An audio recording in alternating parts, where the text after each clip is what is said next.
Para inscritos do canal História da Reforma aqui no YouTube, quem está falando com vocês é o Felipe Araújo, dono desse canal. Caso você não seja inscrito ainda no nosso canal, vai se inscrevendo, vai deixando o seu like, vai deixando o seu gostei aqui nesse vídeo. Compartilhe esse vídeo com seus amigos, com suas amigas, nos grupos do WhatsApp, nos grupos da igreja, nos grupos de teologia e da família. E nos ajude a propagar a boa e velha história do movimento cristão mundial. Então, pessoal, como vocês que são inscritos aqui no canal sabem, ouviram outro vídeo, ou ainda vão ver o outro vídeo aí, que é o primeiro vídeo que eu lancei antes desse, que eu publiquei antes desse, subi antes desse, iremos começar aqui no canal uma série de biografias sobre pequenos homens e pequenas mulheres da história do movimento cristão mundial. Porém, eu pensei e analisei que antes de eu começar essa série de biografias, eu quero fazer alguns reviews de alguns materiais com os irmãos, para que os irmãos e as irmãs não fiquem presos só no meu vídeo, né? Só no meu vídeo ou só no YouTube. Porque assim, eu não quero que os irmãos só fiquem vendo vídeo de YouTube, seja meu, seja de outra pessoa. Eu quero que os irmãos estudem, quero que os irmãos e as irmãs se aprofundem, quero que os irmãos e as irmãs aprendam, conheçam realmente teologia, história do cristianismo, conheçam a verdade da palavra de Deus. Então, para isso, eu quero antes apresentar materiais bons, materiais de excelente qualidade, materiais que realmente vão ajudar os irmãos e as irmãs na sua caminhada de fé, na sua caminhada com Cristo.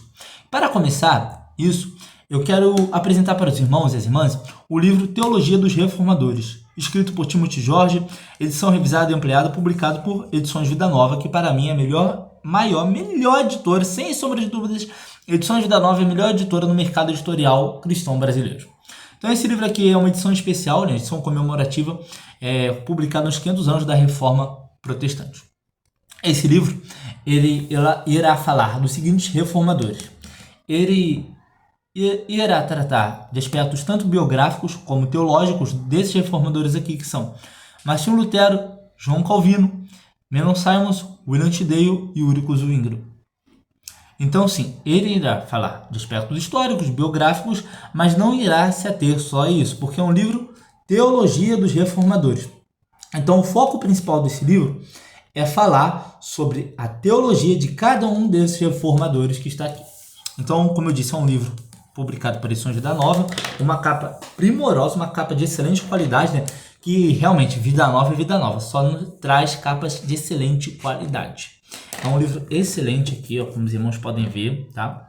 Então, vamos para o review. A capa brochura, indicações aqui, né? Frank Ferreira aqui na orelha do livro. Vamos lá. Michael Hay, que indica, Pete Patterson, Tom Henley. Então aqui nós temos Teologia dos Reformadores, uma folha de rosto. Teologia dos Reformadores, folha de rosto mais completa.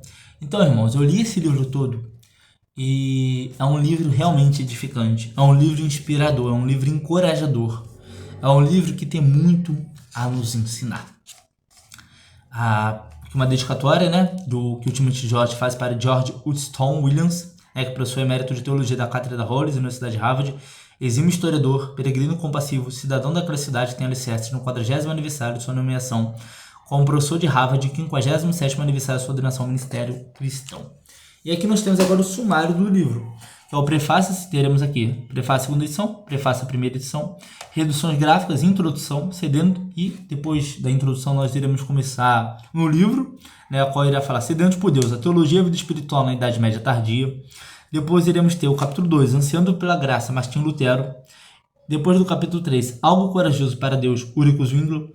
Capítulo 4, Glória a Deus, João Calvino. Capítulo 5, Nenhum Outro Fundamento, Menon Simons. Capítulo 6, Uma Coisa Fácil, William Tyndale. Capítulo 7, Validade Permanente da Reforma. Então, depois da introdução e depois dele introduzir eu e você no contexto da Idade Média, no contexto histórico, social, político e econômico da Reforma Protestante, ele irá falar, esse livro irá abordar a vida, né, biografia e a teologia de cada um desses reformadores aqui, Lutero, Zwingli, Calvino, Menon Simons, Tyndale, e depois dele abordar a vida de Tyndale, que é o reformador a qual o Timothy George acrescentou nessa segunda edição, o Timothy George irá nos ensinar, irá nos pegar pela mão e nos mostrar como a reforma é permanente e por que a reforma tem uma validade permanente e suficiente até hoje, né, a validade permanente da teologia da reforma. Então, prefácio a segunda edição ampliada, prefácio a primeira edição, as reduções gráficas, né, que são usadas aqui nesse livro, e a introdução do livro, Aqui, ó, vamos ler um pouco da introdução, né? Em 1518, o estudioso holandês Desidério Erasmo, havendo completado 51 anos de idade e crendo na iminência de sua morte, desejou ser revigorado por alguns anos. Por esta única razão, creio que vejo uma idade de ouro irrompendo no futuro próximo. Em retrospecto, parece que Erasmo estava indevidamente pessimista sobre seu fim. Ele ainda tinha quase 20 anos mais para viver, e excessivamente otimista a respeito de sua época. Sua visão precipitada de uma era dourada de paz e erudição desapareceria em breve, diante do recrudescimento de uma guerra entre o Papa e o Imperador, revoltas de camponeses, o ataque dos turcos no Oriente e, acima de tudo, uma crise religiosa de impacto profundo. Essa crise que chamamos de reforma sacudiria os alicerces da cristandade ocidental, deixando a igreja permanentemente dividida. Antes de morrer, em 1536, Erasmo de Roterdã referia-se à sua época como o pior século desde Jesus Cristo. Contudo, essa avaliação negativa, de Erasmo deve ser disposta ao lado de outras que são mais positivas. Assim, o teólogo presbiteriano escocês William Cunningham iniciou seu vasto estudo da reforma com a ousada declaração de que a reforma do século XVI foi o maior acontecimento ou série de acontecimentos desde o encerramento do cânon das escrituras. De modo similar, o filósofo Hegel, outro tipo de protestante, referiu-se à reforma como o sol que a tudo ilumina e que sucede àquela aurora do final da Idade Média. Até bem recentemente, a opinião de uma pessoa a respeito da reforma dependia quase invariavelmente de seus compromissos confessionais ou ideológicos anteriores. Então, assim, aqui o que o Timothy Jorge vai falar é mostrar a opinião que Erasmo tinha naquela época, que Erasmo tinha naquele século, bem como a opinião que algumas pessoas tinham da reforma e a opinião que muitos protestantes tinham da reforma. E a gente vê isso ainda hoje. Muitos, como eu posso dizer, católicos vão falar que a reforma foi uma obra do diabo, que a reforma foi um ataque contra a verdadeira e a única igreja verdadeira na história do cristianismo. Mas quando nós estudamos verdadeiramente a história do cristianismo, aprendemos a verdadeira história do cristianismo, nós vemos que a igreja estava bastante corrompida, estava completamente corrompida naquela época. E a reforma, ela foi um voltar para as escrituras. E por que não dizer um voltar para a tradição dos pais da igreja? Por quê? Porque os pais da igreja, eles tinham sim a Bíblia como regra de fé e prática. Os pais da igreja sim tinham a Bíblia como regra de fé e prática. É claro que os pais da igreja não acertaram em tudo, erraram em muitas coisas, mas Lutero e os demais reformadores, eles não negaram a importância dos pais da igreja. Eles não negaram que os pais da igreja e a tradição tinham sua importância. Porém, os pais da igreja, tudo que os pais da igreja e outras pessoas falavam, tinha que estar o quê? Abaixo da autoridade das escrituras. Então, na minha visão, nos meus estudos, eu vejo a reforma como um voltar para as escrituras, mas também um voltar para a verdadeira tradição da história do cristianismo, ao qual a igreja católica tinha sido desfiada. O Timothy Jorge vai falar sobre perspectiva nos estudos da reforma, problema da periodização, interpretações políticas, sociais e econômicas, a historiografia ecumênica, reforma como uma iniciativa religiosa. E agora nós iremos chegar aonde? Agora o Timothy Jorge vai nos pegar pela mão e nos levar para a Idade Média Tardia e vai nos mostrar como era a teologia, como era a vida política, como era a vida espiritual naquela época, na época que a reforma protestante eclodiu e iniciou. A teologia e a vida espiritual na Idade Média Tardia. Era uma era de ansiedade. A Idade Média Tardia, em geral, é descrita, sobretudo, sobre o aspecto do declínio, da desintegração e da decadência. Uma interpretação que se reflete no título de um estudo clássico sobre esse período, que tá aqui na notinha, que sempre vai ter um número subscrito. E aqui, nós temos esse livro em português, que é o Outono da Idade Média, de Johann Huizinga, que esse período é uma época de adversidade e instabilidade. Os séculos XIV e XV tornaram-se terra de ninguém, entre a síntese medieval do século XIII, com suas catedrais góticas e sumas escolásticas, e os grandes movimentos reformadores do século XVI. Então, de fato, longe de ser uma época de decadência vazia, os 2 séculos anteriores à reforma mostraram-se singularmente vitais em face de desafios e mudanças sem precedentes. Se proliferavam os demandos na igreja, o mesmo ocorria com os apelos pela reforma. Então, novas formas de piedade leiga, tratados devocionais no vernáculo, renovado o interesse nas relíquias, nas peregrinações e nos santos movimentos religiosos populares. Então, o que o Timothy Jorge vai querer dizer aqui é o seguinte: Nessa época aqui da Idade Média, nós temos um renovar, nós temos uma volta aos interesses pela piedade. Porque nós vemos os lolados na Inglaterra, os jussitas na Boêmia, os valdenses e os franciscanos espirituais na Itália e na França. Então todos esses grupos, todos esses movimentos religiosos estavam em busca de quê? De uma reforma, de um voltar para as escrituras, de uma reforma meio que na igreja. Porque se você observar, nós protestantes, nós consideramos os valdenses como parte de um grupo protestante. Os católicos consideram os franciscanos como dentro da sua igreja, como não heréticos. Porém, os valdenses a igreja católica considera como um movimento herético. Porém, os valdenses e os franciscanos estão pregando praticamente a mesma coisa, só que um a igreja católica considerou herético, outro a igreja católica acolheu, trouxe para dentro. Então você vê que muitos desses movimentos aqui estão em busca de quê? De um despertar, de trazer a igreja de volta para as escrituras, para o qual ela tinha se afastado, para o qual ela tinha se desviado. Aqui vai falar bastante coisa sobre a Idade Média. A busca pela verdadeira igreja, o curialismo, o conciliarismo. Aqui vai falar John Wycliffe e John Hus. John Hus que foi queimado numa fogueira por pregar a palavra de Deus, por pregar o verdadeiro evangelho. Então aqui nós vemos, tanto Wycliffe quanto Hus foram reformadores essencialmente morais, tendo usado o conceito de predestinação para minar as reivindicações eclesiásticas típicas de uma hierarquia corrupta. O apelo deles à igreja invisível, como também uma avaliação das escrituras como norma superior de doutrina, proporcionaram uma alternativa crítica para o curialismo e para o conciliarismo. Eles legaram aos reformadores do século XVI a tensão não resolvida entre o moralismo rígido e a verdadeira igreja dos hereges. Vai falar sobre os franciscanos, sobre os valdenses, vai falar sobre teologia em constante mudança, o escolacismo na época ali, o misticismo, o humanismo, que influencia bastante os reformadores. Então, isso aqui vai tratar o quê? Sobre o contexto histórico, político, social e espiritual na Idade Média tardia. No final desse capítulo vai ter o quê? Uma bibliografia bastante abrangente para você se aprofundar. E agora entramos no capítulo 2, Ansiando pela Graça, Martinho Lutero. Quando você entrar no capítulo de cada reformador, onde vai abordar a teologia de cada reformador e a vida de cada reformador, você vai ter o quê? Uma foto do reformador, o título do capítulo, o nome do reformador e uma frase. E aqui vai falar a frase do Oswald Spengler. Lutero opôs-se à igreja, não porque ele exigisse demais, mas porque exigia muito pouco. Aqui vai falar Lutero como teólogo. Aí vamos ler um pouquinho. Martinho Lutero nasceu em 10 de novembro de 1483 em Sleib, na Saxônia.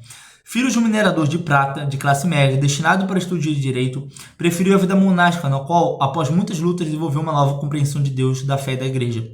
Isso o envolveu num conflito com o papado, seguido de sua excomunhão da fundação da igreja luterana, ao qual presidiu até morrer em 1546. Vamos continuar só mais um pouquinho. Certa vez, essas 3 fases resumem a vida de Lutero. Contudo, alguém que acredite que um resumo desses, ou mesmo uma extensa biografia, que apresente sua obra durante toda a vida sobre aspectos dos acontecimentos externos, possa realmente explicar Lutero, mal penetrou a superfície do assunto. Certa vez, Paul Ottos, em A Teologia de Martinho Lutero, publicada pela Ubra 2008, referiu-se a Lutero como um oceano. Então, para você ter noção, muitas vezes a pessoa vai falar para você, eu estudei Martinho Lutero. Não estudou Martinho Lutero. O estudo de um determinado teólogo é um estudo muito vasto, é um estudo muito amplo. A gente hoje mais escuta na internet o pessoal falando, eu sou especialista em tal teólogo, eu sou especialista em tal movimento. Quando a gente vê, a pessoa pega cópia do colo do chat GPT. A gente vê aqui um cara com doutorado no mínimo, falando que Lutero, ele se refere ao que? Lutero como um oceano. O que vem a ser? O que ele quer dizer isso?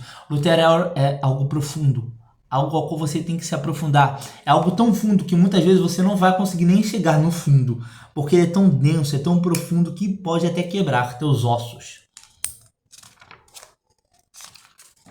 Então aqui foram Lutero como teólogo, tudo isso aqui. Aí vai falar lá também, nessa parte aqui, sobre algumas características da teologia de Lutero sobre corandeu. O que vem a ser corandeu? É diante de Deus. A existência humana é vivida corandeu. Quer dizer, a nossa existência, a nossa vida como ser humano tem que ser vivida corandeu, tem que ser vivida diante de Deus. Vai falar sobre Cristo pro me, né? Cristo por nós. Afsetung, que muitas vezes é trazida como tentação. Aqui decimo semper, ou que simultaneamente justo pecador. Simultaneamente justo pecador para sempre, justo pecador. Então vai falar de bastante coisas aqui. Aqui a gente só está indo em Martinho Lutero, tá? Deixa em Deus o seu Deus, a predestinação em Martinho Lutero. O que Lutero falou sobre a doutrina da predestinação? Será que Lutero ele falava igual Calvino falava sobre predestinação? Igual Beza, igual Zwingli falava? Ou será que Lutero tinha algumas diferenças sobre o assunto? O Cristo na Manjedoura, a gente faz só a escritura em Lutero. Então vamos dar uma corrida aqui. Ela é minha querida, a digna donzela, Lutero Igreja, a prioridade do Evangelho para Lutero, a palavra do sacramento, o sacerdócio de todos os crentes, a mosca de Deus, Lutero e o Estado. As últimas palavras e o legado de Lutero para nós hoje, para a igreja cristã de hoje em dia. Aí no final de cada capítulo, você vai encontrar o quê? Uma bibliografia selecionada.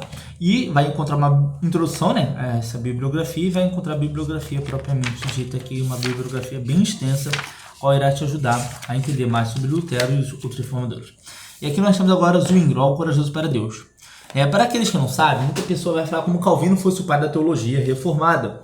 Como se Calvino fosse aquele que começou a teologia reformada propriamente dita.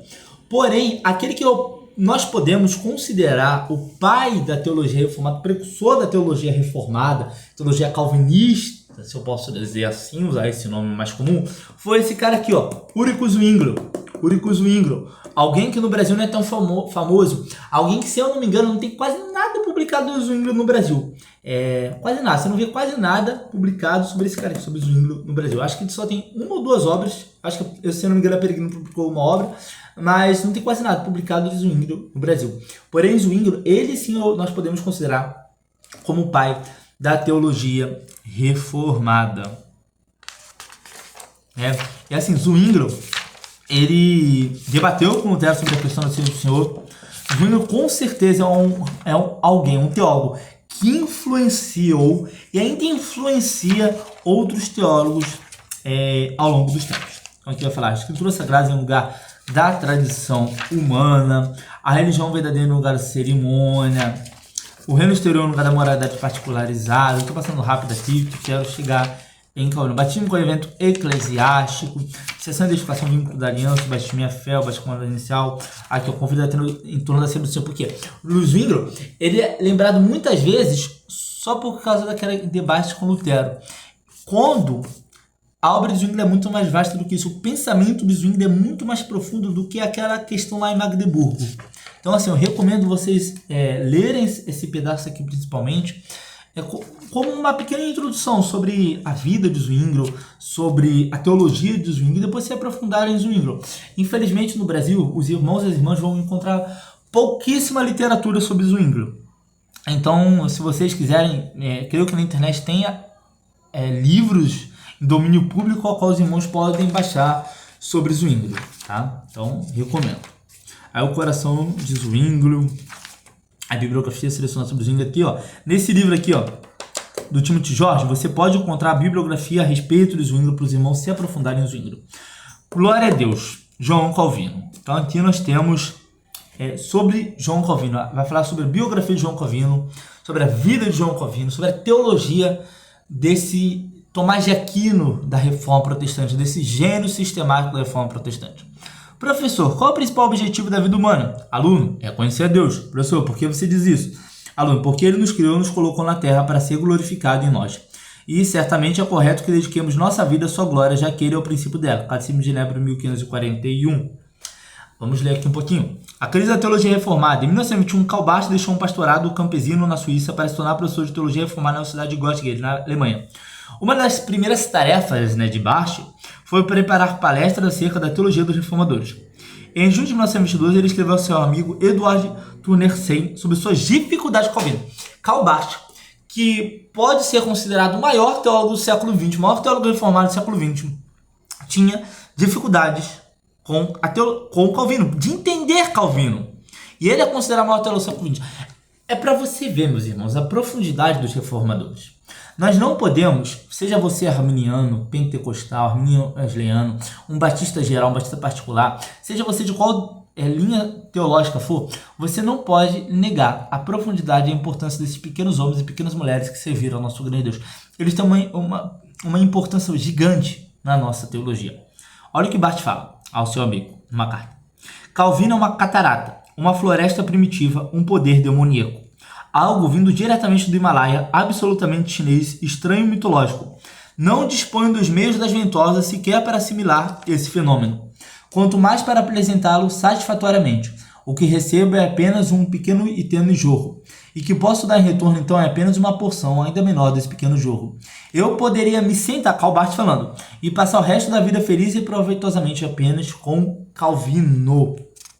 Então assim, o que eu estou querendo dizer isso? Quer dizer que eu tenho que deixar a Bíblia e ler só os reformadores. Não, não é isso. Mas se debrucem também, estudem um pouco os reformadores, estudem um pouco.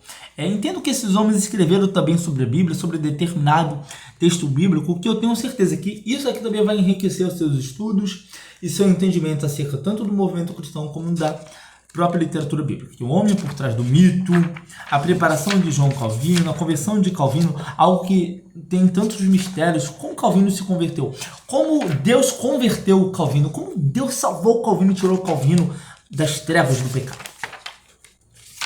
Então, Calvino, como teólogo, vai falar sobre o espírito de Calvino. Para aqueles que não sabem, Calvino escreveu absurdamente muito. Calvino escreveu comentários bíblicos, cartas, sermões. Calvino escreveu os mais variados tipos de obras bíblicas e comentários.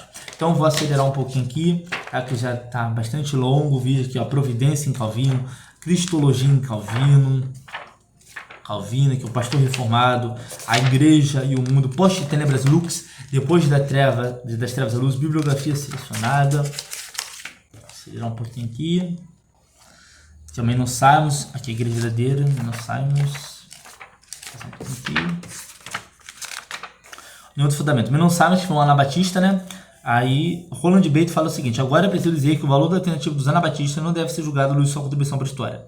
Os anabatistas, né, eles assumiram sua postura da eternidade, independentemente do que poderia ou não acontecer na história. Então aqui vai falar de Menno Simons, qual era a teologia de Menno Simons, o que Menno Simons pensava, escreveu, qual era a cosmovisão de Menno Simons a respeito da Escritura, a respeito de Deus, a respeito de Cristo, então a respeito de várias questões dentro da teologia cristã. Aqui viremos falar também de William Tyndale. Vou voltar aqui um pouquinho. De uma coisa fácil, William Tyndale. Scrutamani Scripturae. Examinar a Escritura. Essas duas palavras libertaram o mundo, porque Cristo disse isso aos seus discípulos. Nós também, homens e mulheres e crianças, devemos ler e interpretar as Escrituras. William Tyndale que tem um valor absurdamente gigantesco para a reforma inglesa e para nós hoje em dia. E por fim nós temos a validade permanente da teologia da reforma. A luz não deve ser escondida debaixo do cesto. Se o mundo inteiro se despedaçar, Deus pode criar outro mundo. Martinho Lutero. Depois disso, nós temos o glossário da teologia reformada, índice de passagens bíblicas, um índice remissivo e acabou o livro. Nós temos a foto do Timothy Jorge e esse foi o livro Teologia dos Reformadores. E eu quero deixar aqui uma reflexão de Lutero. Não podemos deixar a luz do Evangelho escondida.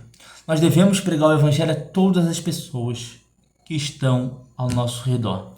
Nós devemos, assim como os reformadores, proclamar a glória de Deus, proclamar o amor de Deus e proclamar o juízo de Deus. Devemos anunciar o Evangelho às pessoas.